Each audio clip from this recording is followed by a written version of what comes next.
Hello दोस्तों, reboot exam में आपका स्वागत है।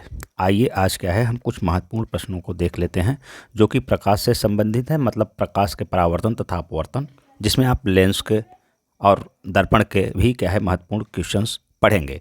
तो चलिए ठीक है, शुरू करते हैं। ये आपका जो पहला वाला प्रश्न है वो है आपका लेंस की क्षमता का एसआई मात्रक होता है। आपको ये बताना है। इसमें से 4 ऑप्शन हैं, ऑब्जेक्टिव क्वेश्चन है। तो लेंस की क्षमता का एसआई मात्रक जो होता है वो क्या होता है? डायोप्टर। इसका पहला ही सही है। कौन सा? पहला, तो मतलब डायोप्टर। ठीक है, ये आप देख लीजिए आगे। दूसरा वाला क्वेश्चन है इसका, समतल दर्पण द्वारा बना प्रतिबिंब होता है। समतल दर्पण द्वारा बना प्रतिबिंब कैसा होता है? वास्तविक होता है, काल्पनिक, दोनों, इनमें से कोई नहीं। तो भाई जी, जो समतल दर्पण द्वारा बना प्रतिबिंब होता है वो कैसा होता है? काल्पनिक होता है। ठीक है, और आप तीसरा वाला ये देखिए। तीसरा वाला है कि प्रकाश की किरणों का पथ दर्शाने वाले चित्र को कहा जाता है। तो ये प्रकाश की किरणें जो होती हैं वो उनके क्या है, पथ को दर्शाने वाले चित्रों को क्या कहा जाता है? तो आप ये देखिए, पहला ऑप्शन है किरण आरेख, फोकस, किरणपुंज, इनमें सभी। तो आपको ये इसमें बताना है, तो आप ये समझिए तीसरे का जो ए सही है, किरण आलेख। क्या बोलते हैं जी? किरण आलेख। तो चौथा देख लेते हैं इसका। ये आपका है, कौन सा है? यह है प्रकाश का वेग न्यूनतम होता है कहाँ? भाई जी, निर्वात में, जल में, वायु में, कांच में। तो इसका जो सही वाला आंसर है उसका डी सही है। मतलब क्या है, कांच में प्रकाश का जो वेग होता है वो न्यूनतम होगा इन चारों में। ठीक, आगे देख लेते हैं। ये पांचवा क्या है इसका, मोटर कार के हेडलाइट में किसका प्रयोग होता है? तो जो हेडलाइट होती है उसमें किसका प्रयोग होता है आपको ये देखना है। तो मतलब समतल दर्पण का होता है, या उत्तल दर्पण का होता है, या अवतल दर्पण का होता है, या उत्तल लेंस का होता है। तो ये इसमें आपको ये बताना है। तो अवतल दर्पण का होता है। किसका होता है जी? अवतल दर्पण का। ठीक है, ये कौन सा है? पांचवा। तो पांचवा का सी सही है, अवतल दर्पण। ठीक, तो ये आगे देख लेते हैं। आपका क्या है? ये छठवां है। छठवां है कि प्रकाश के किरणों के समूह को कहते हैं। इसका जो ऑप्शन है, प्रकाश स्रोत, किरण पुंज, प्रदीप या प्रकीर्णन। तो भाई इसका बी वाला सही है, मतलब किरण पुंज। प्रकाश के किरणों के समूह को किरण पुंज कहते हैं। ठीक है, सतवां देख लीजिए। उत्तल लेंस की क्षमता होती है। उत्तल लेंस जो होता है उसकी क्षमता कैसी होती है? धनात्मक होती है, मतलब ऋणात्मक होती है, या धनात्मक, या दोनों, या इनमें से कोई नहीं। तो आपको बताया जाए कि उत्तल लेंस की जो क्षमता होती है वो धनात्मक होती है। ठीक है, अच्छा ठीक है, उत्तल लेंस की धनात्मक होती है। तो आपका क्या है, जो उत्तल के बाद क्या है, अवतल की जो होती है वो ऋणात्मक। तो ठीक है, ये आठवां देख लिया जाए। आठवां आपका है, वाहनों के साइड मिरर में किस दर्पण का प्रयोग किया जाता है? जी, वाहनों का जो साइड वाला मिरर होता है वो किस दर्पण का प्रयोग किया जाता है? तो आठवां है आपका, इसमें है समतल दर्पण है, उत्तल दर्पण है, अवतल दर्पण है और उत्तल लेंस है। तो जी दर्पण होगा वो भी क्या है? उत्तल दर्पण होगा। ठीक है ना, जो वाहनों के साइड मिरर के रूप में उपयोग किया जाता है। ठीक है, आपका ये आठवां के बाद अब नौवां देख लिया जाता है। नौवां क्या है कि प्रकाश की किरण गमन करती है। तो भाई जी सीधी रेखा में करती है। तो बाकी ये और ऑप्शन नहीं, तो सीधे पहला वाला ही है, ये सीधी रेखा में, टेढ़ी रेखा में नहीं, किसी भी दिशा में नहीं। ये सब गलत बात, पहला ही सही है। तो चलिए ठीक है, 10वां देख लिया जाए। 10वां क्या कह रहे हैं कि अवतल लेंस की क्षमता होती है। अवतल लेंस की क्षमता, तो क्या है अवतल लेंस की क्षमता? अभी बात हुई थी, उत्तल की क्या हो रही थी, अवतल की क्या? तो ये क्या होती है? उत्तल की धनात्मक थी और अवतल की ऋणात्मक। तो मतलब ये सही है। ठीक है, 10वां सही हो गया ये। और 11वां देख लेते हैं आपका। 11वां जो है, 11वां क्या है प्रश्न है आपका, निम्नलिखित में से कौन सा पदार्थ लेंस बनाने के लिए प्रयुक्त नहीं किया जा सकता? तो ये है जल है, कांच है, प्लास्टिक है, मिट्टी। तो भाई जी ये नहीं किया जा सकता, मतलब 11वां का क्या है? डी सही है। और आपका देख लिया जाए ये वाला। तो आगे देख लेते हैं, ये आपका कौन सा है? 12 नंबर वाला। तो 12 वाला नो है क्या है, इसको कह रहे हैं कि प्रकाश के परावर्तन के कितने नियम होते हैं? तो जी प्रकाश के परावर्तन के 2 नियम होते हैं। इसका मतलब ये बी सही है। चलिए और आगे देखते हैं। ये आपका क्या है, किस दर्पण से हमेशा वस्तु से छोटा प्रतिबिंब प्राप्त होता है? मतलब आपको किस दर्पण से क्या है हमेशा वस्तु से छोटा प्रतिबिंब प्राप्त होता है, वो समतल है या उत्तल है या अवतल है या कोई नहीं, तो जी उत्तल दर्पण से क्या है हमेशा वस्तु से छोटा प्राप्त होता है। तो ये आपका 13 नंबर वाला हो गया। और देखते हैं आगे का 14 नंबर वाला कौन सा है। यह है जब प्रकाश की किरण हवा से कांच में प्रवेश करती है तो मुड़ जाती है कि हाँ अभिलंब से दूर या अभिलंब के निकट या अभिलंब के समानांतर या इनमें से कोई नहीं। तो जी अभिलंब के क्या है निकट, अभिलंब के निकट क्या है मुड़ जाती है। तो यह आपको क्या है 14 नंबर वाला हो गया। और इसके बाद फिर हम लोग क्या है देखेंगे 14 कौन सा था ये आपका 14। अच्छा 15वां देख लेते हैं, ये कौन सा है। किस दर्पण से क्या है वस्तु का बड़ा प्रतिबिंब बनता है। तो कौन सा ऐसा दर्पण है जिनसे क्या है वस्तु से बड़ा बनता है। तो वो समतल है, अवतल है या उत्तल है या कोई नहीं। तो जी अवतल से, अवतल से क्या है ये वस्तु से बड़ा प्रतिबिंब इसमें बनता है। ठीक, आगे देख लेते हैं 16 नंबर वाला क्या है। सरल सूक्ष्मदर्शी में किसका उपयोग होता है। तो सरल सूक्ष्मदर्शी में किसका उपयोग होता है, उत्तल लेंस का। किसका, उत्तल। ये इसका डी सही है। आपको ये देख लेना है 17 वाला। 17 वाला क्या हुआ कि एक अवतल दर्पण की फोकस दूरी 10 सेंटीमीटर है तो उसकी वक्रता त्रिज्या होगी। जी अगर अवतल दर्पण है और उसकी फोकस दूरी 10 सेंटीमीटर है तो आपको क्या बताना है, वक्रता त्रिज्या। तो उसकी वक्रता त्रिज्या क्या होगी। तो ये 17 नंबर वाला इसका बी सही है, मतलब इसका 2 गुना हो जाएगा। ठीक है, आगे देखते हैं। फोटोग्राफी कैमरा का अभिदृश्यक होता है। भाई जी फोटोग्राफी जो कैमरा है उसका अभिदृश्यक होता है, मतलब लेंस जो होता है वो कौन सा है जी, उसका उत्तल लेंस सही होगा। मतलब क्या है 18 का ए सही है, 18 का ए सही है। फिर देख लेते हैं ये आपका 19 देखते हैं। निर्गत किरण एवं अभिलंब के बीच के कोण को कहते हैं।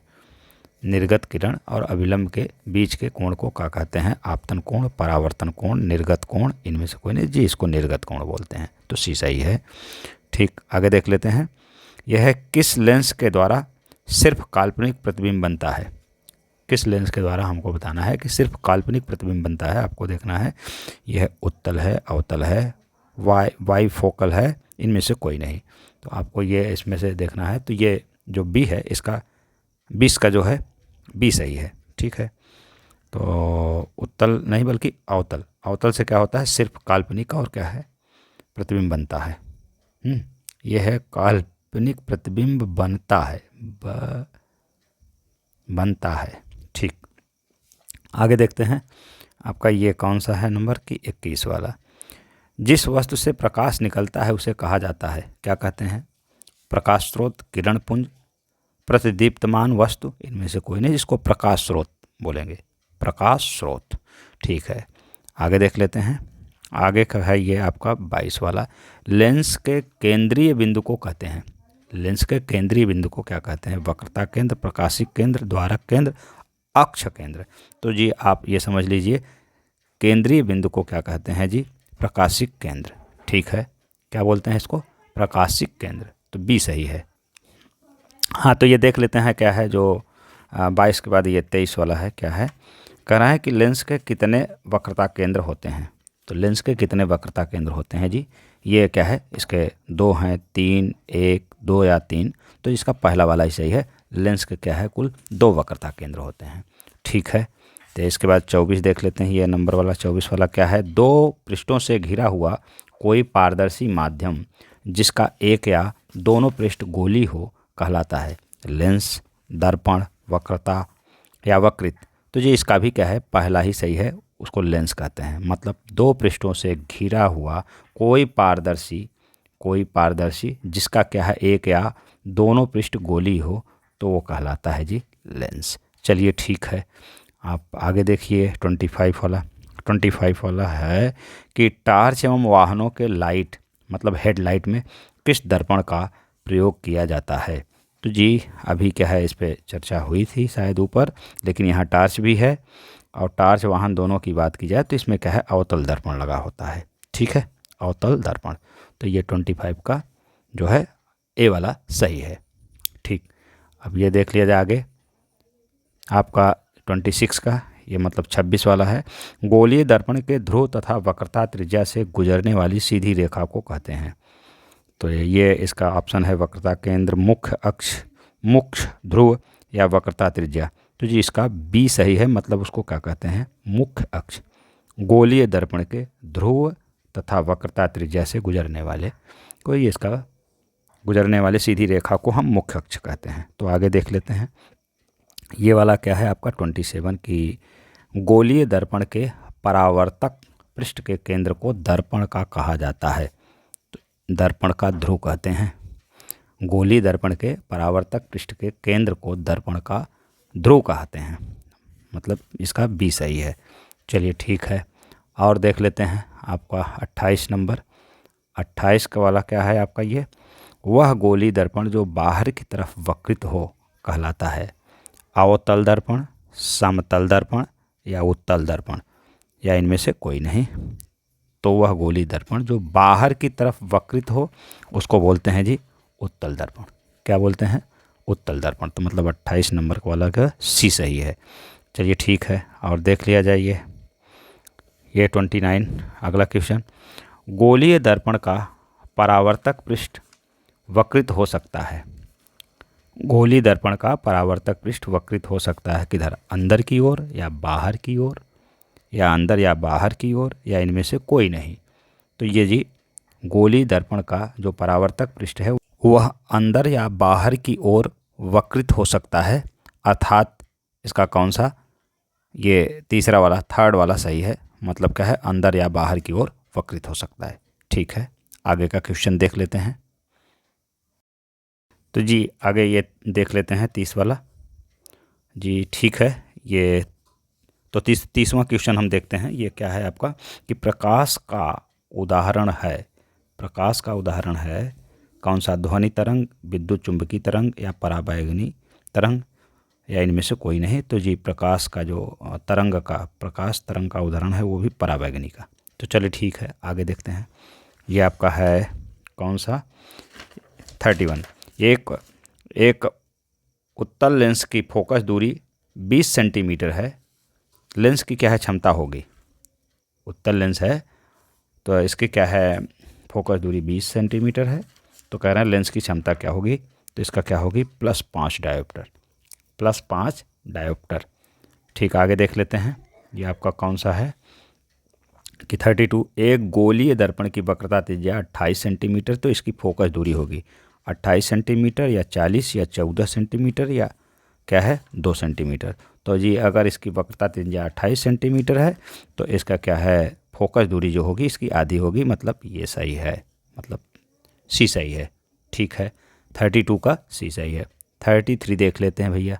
क्या है आपका, दो वक्रीय पृष्ठों से घिरे ठोस माध्यम को कहते हैं। दो वक्री पृष्ठों से घिरे ठोस माध्यम को क्या कहते हैं, क्या गोलीय दर्पण कहते हैं, त्रिज्या कहते हैं, या गोलीय लेंस कहते हैं, या समतल दर्पण कहते हैं। तो जी 33 का जो है वो सी सही है। कौन सा, गोलीय लेंस कहते हैं। दो वक्री पृष्ठों से घिरे ठोस माध्यम को कहते हैं गोलीय लेंस। ठीक, आगे देख लेते हैं। ये कौन सा है 34। लेंस की क्षमता होती है कैसी, फोकस दूरी की दुगुनी, फोकस दूरी के बराबर, या फोकस दूरी की व्युत्क्रम, या फोकस दूरी की तिगुनी। तो ये होती है फोकस दूरी की व्युत्क्रम। ठीक, आगे देख लेते हैं आपका 35 क्या है आपका, यह किस दर्पण में हमेशा आभासी और छोटा प्रतिबिंब बनता है, अवतल दर्पण में, या उत्तल दर्पण में, या समतल दर्पण में, या इनमें से कोई नहीं।